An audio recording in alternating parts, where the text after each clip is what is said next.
Good morning, Assalamu alaikum. This is Alight School Noshara campus and it's your chemistry class, chemistry for class 10th. I hope everyone is fine, staying at home, following all the precautions, happy and healthy. Our today's lecture is on page number 135. This is sources of air pollutants and effects of air pollutants. In our last lesson, what we learned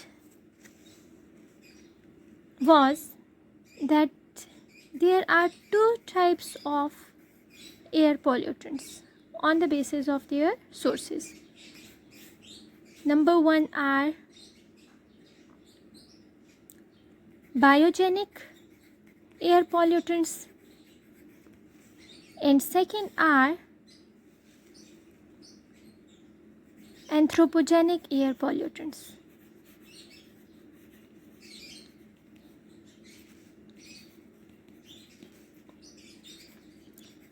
Biogenic air pollutants are those which are made by natural sources.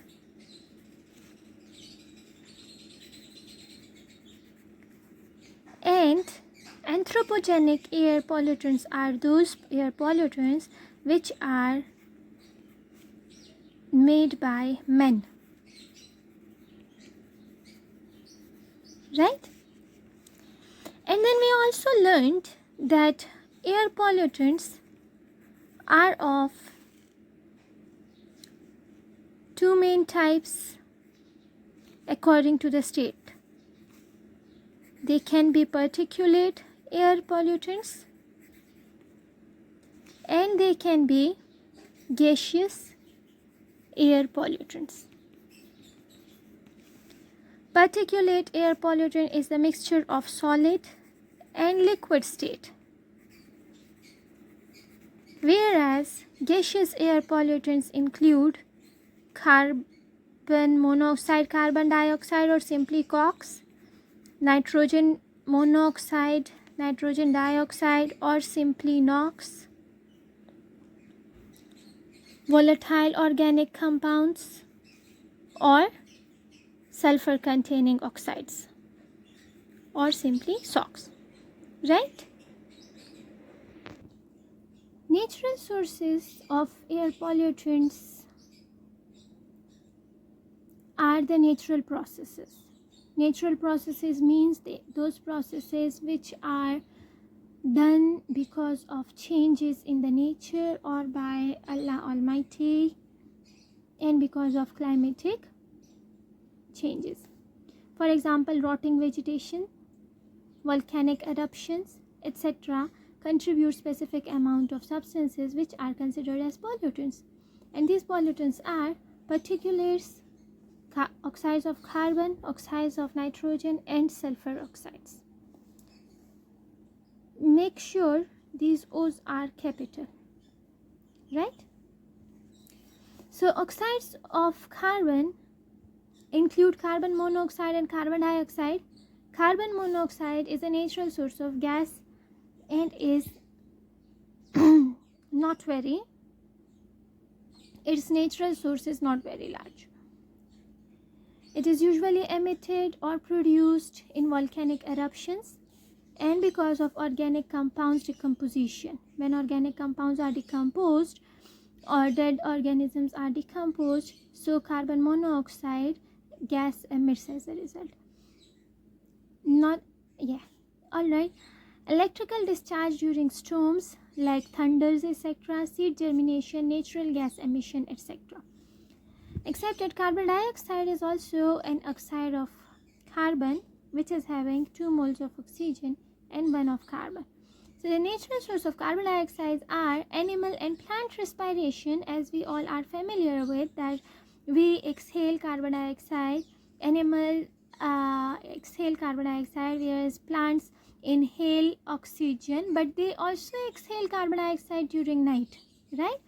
And of course organic matters decomposition give out carbon dioxide, and whenever there are wild forest fires or bush fires. So carbon dioxide is emitted as a result of that, and emissions from volcanic eruption. So if you look here, volcanic eruption is the major result, is the major source, and decomposition of organic compounds is the major source for COX. Except that we are having sulfur oxides. So the main sources of sulfur oxides are again volcanic eruptions, because they are natural processes. They produce large quantities of sulfur dioxide into the air.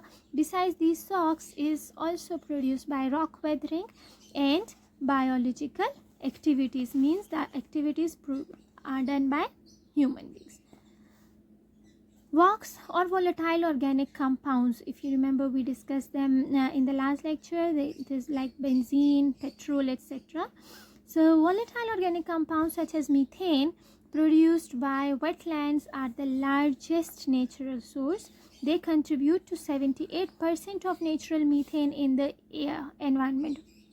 So the largest natural source of methane is what? Wetlands. How much is the contribution? 78% of natural methane is given to the environment by wetlands. Animals like cows, sheep and goats, during their normal digestion, I explained it already. So in their digestion process of animals, the production of methane also takes place. Termites also contribute methane to the environment whenever they eat or they want to digest the wood. A topic was left, that was particulates. So the natural source of particulates pollutants are volcanic eruptions and soil erosion by wind. Soil erosion by wind means that whenever forceful wind comes and it erodes the soil or wear off the soil, so in that wearing off of the soil, dust particles are evolved to the environment. Dust storms, natural forest fires and salt sprays from oceans, etc. The contribution of natural sources towards the particulate emission is greater than man-made sources. Particulate emissions are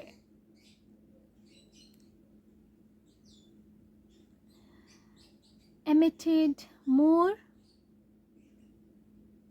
by natural processes, whereas man-made sources or man-made reasons are very less for giving off particulate emission.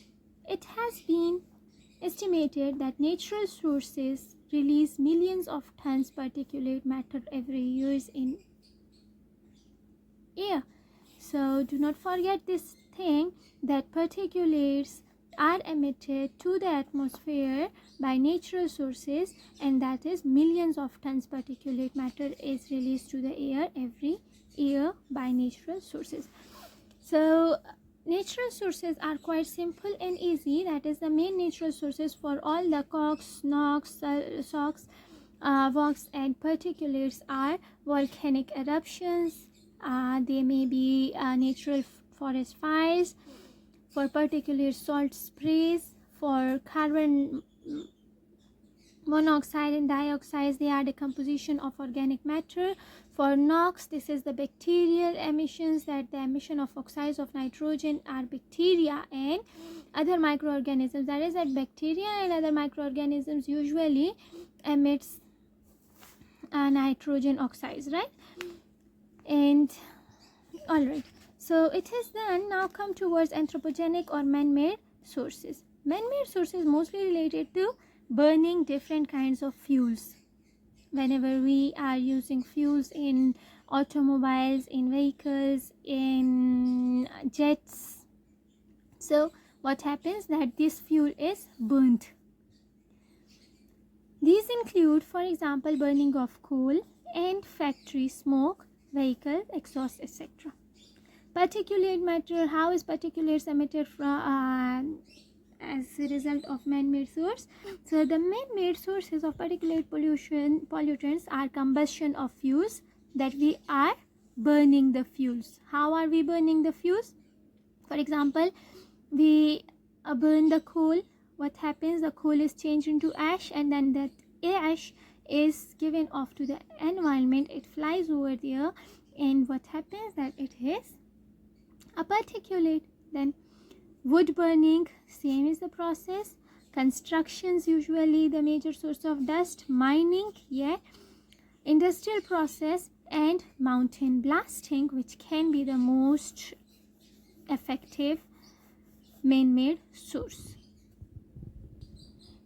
This particular matter is very harmful to the environment because sometimes a particulate matter have lead halides, PbX. X usually represents halide, the group of chlorine, fluorine, bromine, iodine, etc., right? Seventh group. So whenever lead makes a compound by combination or by reaction with any halogen, it is converted into lead halides, and that is then known as lead pollution. And whenever we inhale this lead pollution, so death occurs. Whenever this lead pollution goes into water, what happens that all aquatic animals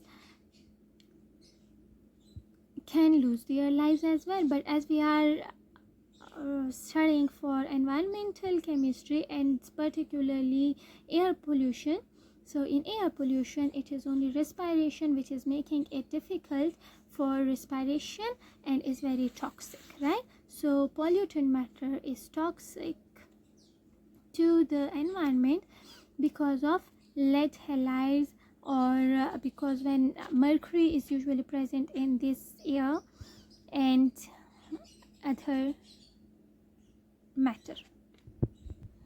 Coming towards the oxides of carbon.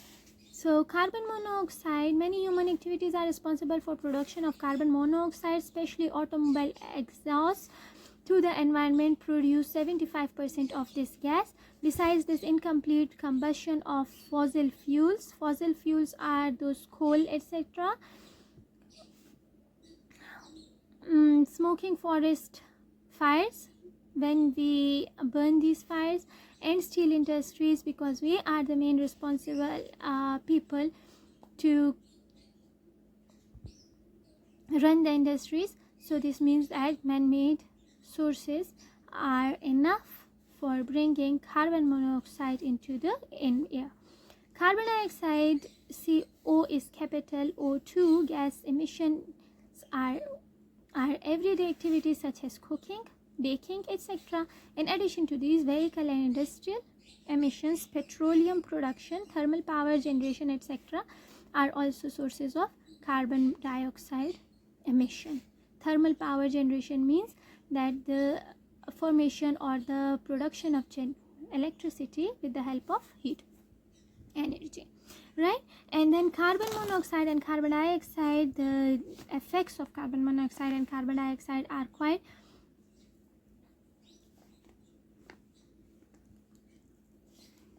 harmful to the body. You have to read it and then you will understand how they are harmful.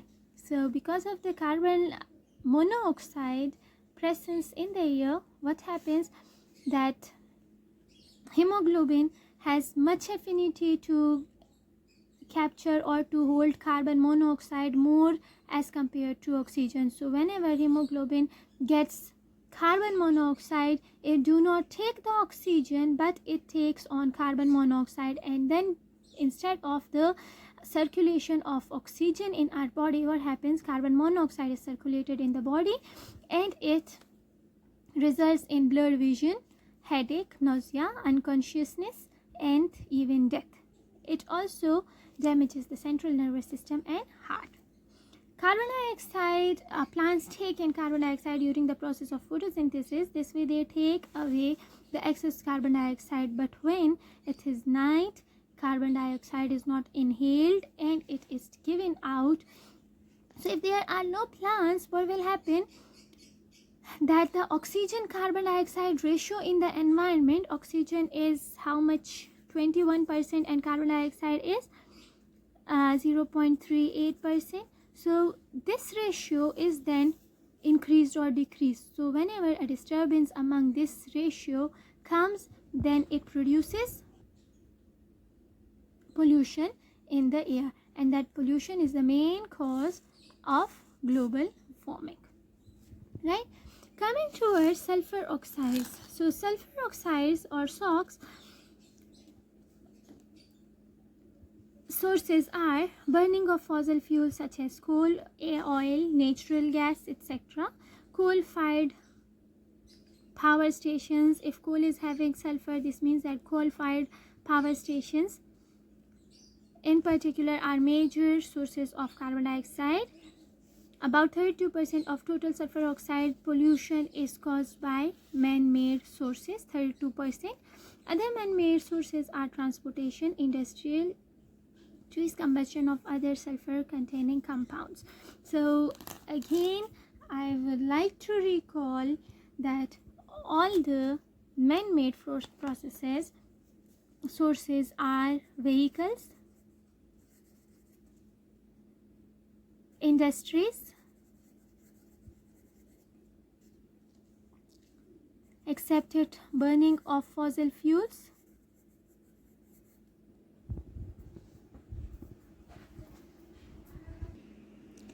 and the advancements in technology.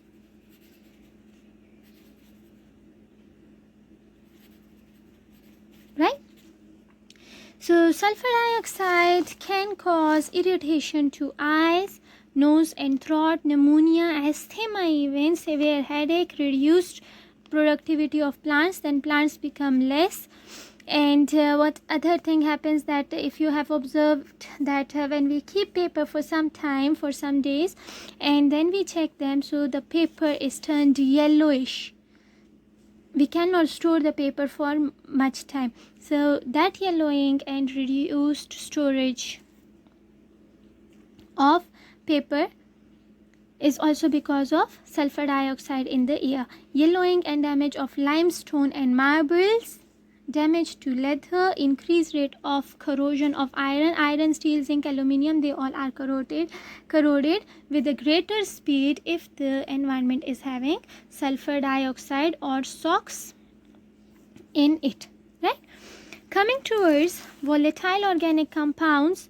So again, they are methane, etc. Wherever there are fossil fuels burning, mining, extraction, these are released to the atmosphere whenever fossil fuels are extracted from the earth. It is quite easy and simple, except we are having chlorofluorocarbons. So chlorofluorocarbons are a group of compounds which contain the elements chlorine, fluorine and carbon. Its formula is one carbon is there, 3 of the chlorine molecules are here, and 1 is fluorine, right?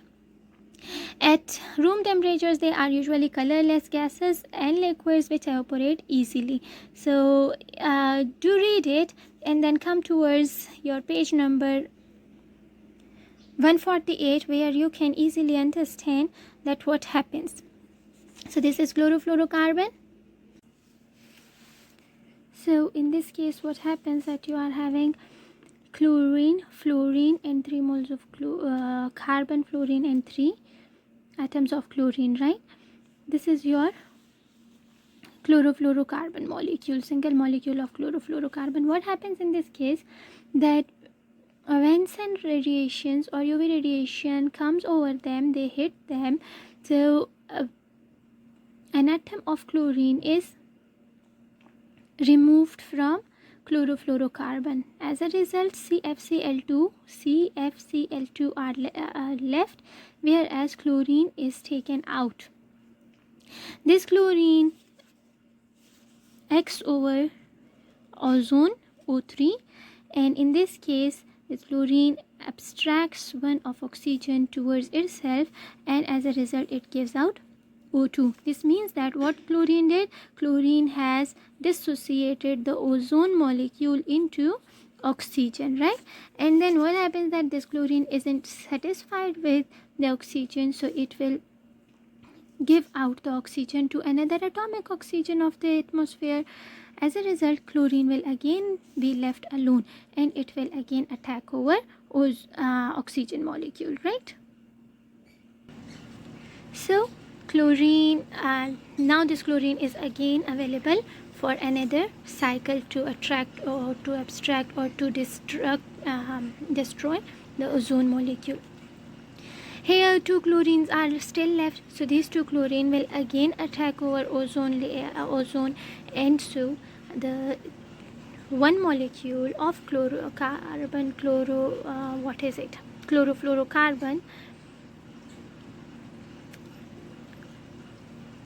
will cause 3 cycles to start. So this is why we say that aerosol sprays or ACs, they are not good for the environment because of the emission of chlorofluorocarbons. So here is it that you have to read out the topic carefully to understand what their effects are, and visit your Google Classroom to know what your homework is. Thank you very much. Have a good day. Bye bye.